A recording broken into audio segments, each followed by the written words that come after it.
ormasnya dibubarkan, tetapi kan orangnya tidak bisa ditindak.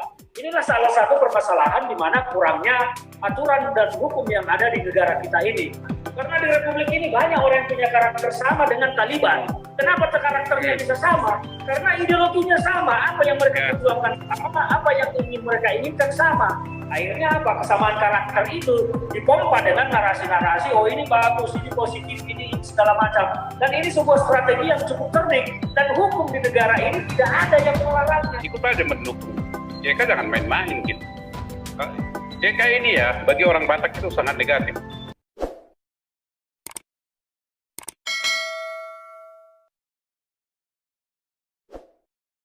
Tampak merasa segan, mereka yang salah harus tegas. Entah itu SBY, JK, Amin Rais. Terima kasih Pak, suarakan. Lanjut, silakan Bang Ferdinand lagi. Ini tadi, Ya, tadi tuduhannya sudah jelas kan, nggak cuma saya kan yang ngomong kan.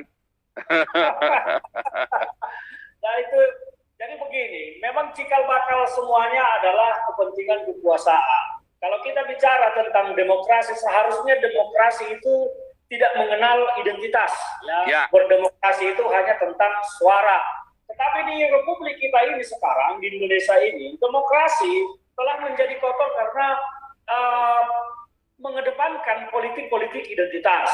Kenapa? Karena memang identitas ini menjadi sebuah kekuatan untuk menghimpun dan meraup suara di dalam politik. Nah, disitulah kemudian bahwa kelompok-kelompok seperti ini muncul melakukan gerakan, tidak hanya bekerja di ranah terorisme, ya terorisme terus ditanggapi dan pemerintah kepolisian punya dasar hukum untuk menangkap para teroris-teroris.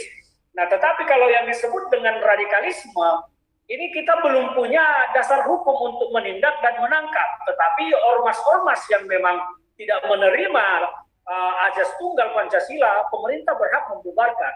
Ormasnya dibubarkan, tetapi kan orangnya tidak bisa ditindak. Inilah salah satu permasalahan di mana kurangnya aturan dan hukum yang ada di negara kita ini. Nah, sementara kegiatan-kegiatan yang dilakukan oleh kelompok radikalis ini menuju kepada ujung-ujungnya adalah perbuatan teror.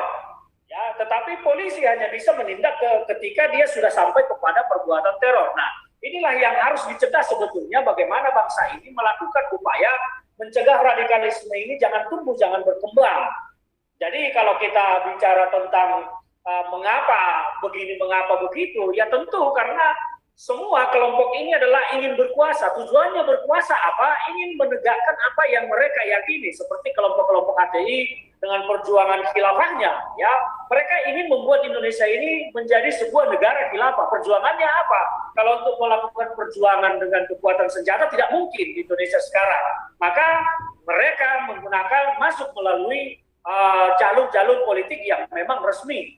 Kita tahu bagaimana sekarang pergerakan mereka, tetapi pemerintah tidak bisa menindak itu, menghukumnya, karena memang tidak ada aturan yang melarangnya. Jadi mereka terus bisa bekerja, terus bisa berkembang, dan ketika pesta demokrasi tiba, kekuatan politik identitas ini menjadi dominan. Karena ya tadi, orang tergiur, orang saya merasa satu identitas, akhirnya saya pun ikut-ikutan. Itu yang terjadi sekarang. Nah, sekarang apa pentingnya Indonesia membuat aturan dan batasan-batasan terkait dengan penggunaan politik identitas, ini menjadi sangat darurat sebetulnya.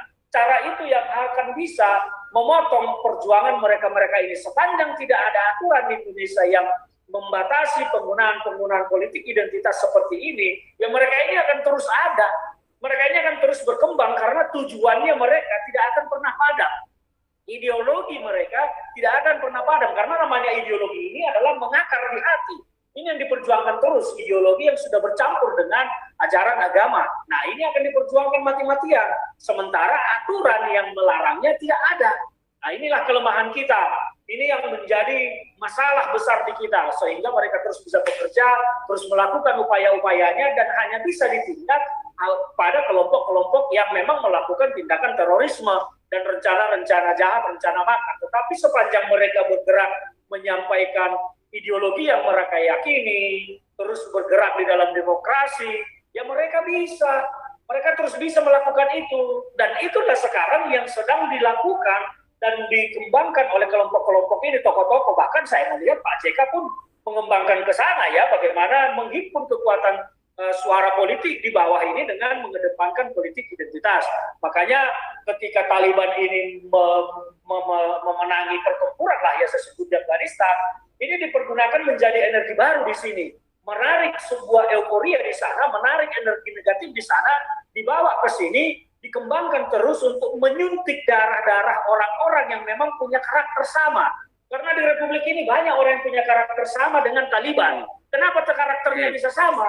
Karena ideologinya sama, apa yang mereka perjuangkan sama, apa yang ingin mereka inginkan sama.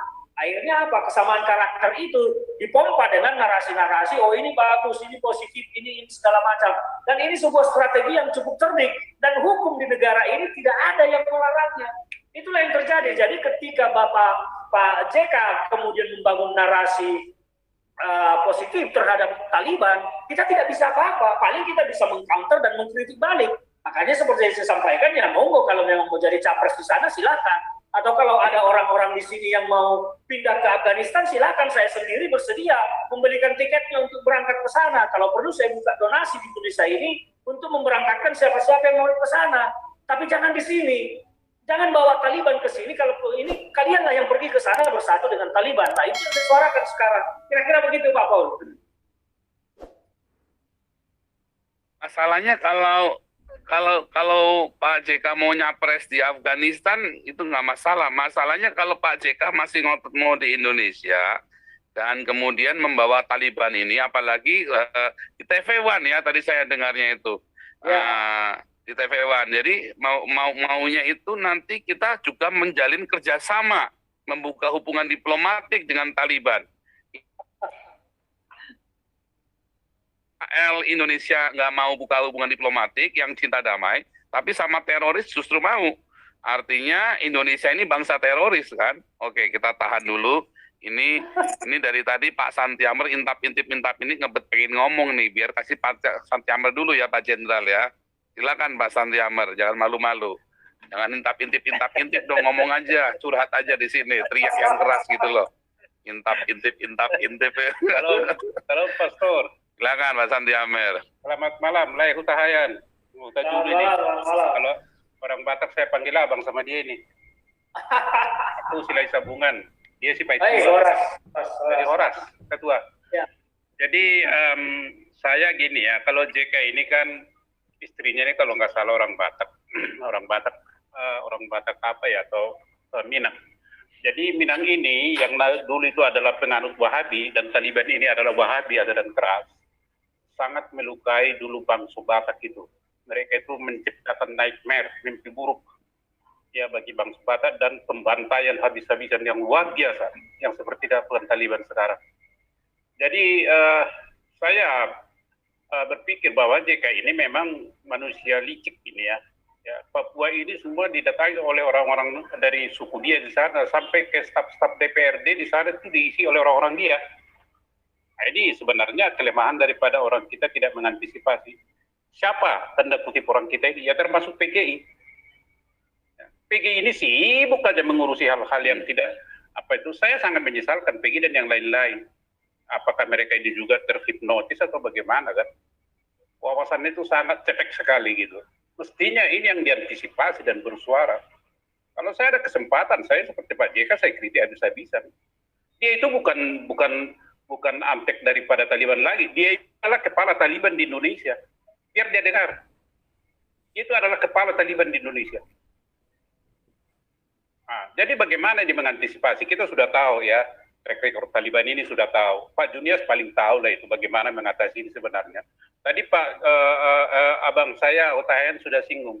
Tidak ada bagaimana peraturannya. Karena memang TNI sudah dikebiri, sudah dibonsai. Ada undang-undang TNI. Bagaimana polisi bisa mengatasi ini? Ini kan gerakan-gerakan bawah tanah ini. Tidak bisa polisi menangkap. Hanya TNI. Tetapi karena TNI sudah dibonsai oleh undang-undang itu, ini yang harus dirubah. Nggak ada undang-undang TNI di dunia ini kecuali di Indonesia. Jadi kita satu hal sudah dibonsai dari sisi bagaimana mengantisipasi ancaman-ancaman dari luar. Indonesia ini nanti Pak Junias, Pak Jenderal itu sangat gamblang menjelaskan posisi Indonesia ini secara geopolitik di dunia. Dan ini ibarat seperti gadis desa yang cantik diperebutkan oleh siapapun. Jadi bagi saya di JK memang harus ditindak bagaimana caranya. Ya kita harus bersuara. Saya sependapat dengan Abang Huta-Hayan. Kalau ada memang gerakannya Bang, saya ikut aja lah. Ya, ikut aja mendukung. JK jangan main-main gitu. JK ini ya bagi orang Batak itu sangat negatif. Kedua, dulu Provinsi Tapanuli itu mau terbentuk. Dia yang mengganjal ini, kalau Pak SBY sudah setuju. Dia yang mengganjal karena itu daerah otonomi baru itu ada di bawah Wapres. Kepada itu beliau ini menjadi Wapres. Dia tunda, alasannya macam-macam sampai hari ini. Jadi ada catatan negatif bagi orang Batak di JK ini. Coba kalau dia datang mungkin ke Danau Toba sana, ditenggelamkan itu ke Danau Toba. Jadi makanan ikan. Itu aja dulu Pak Paul, terima kasih banyak Pak. Kurang panjang nih, malu-malu nih. Nah, enggak nih, kemarin galak ini, sekarang malu-malu nih. Ada. Oke.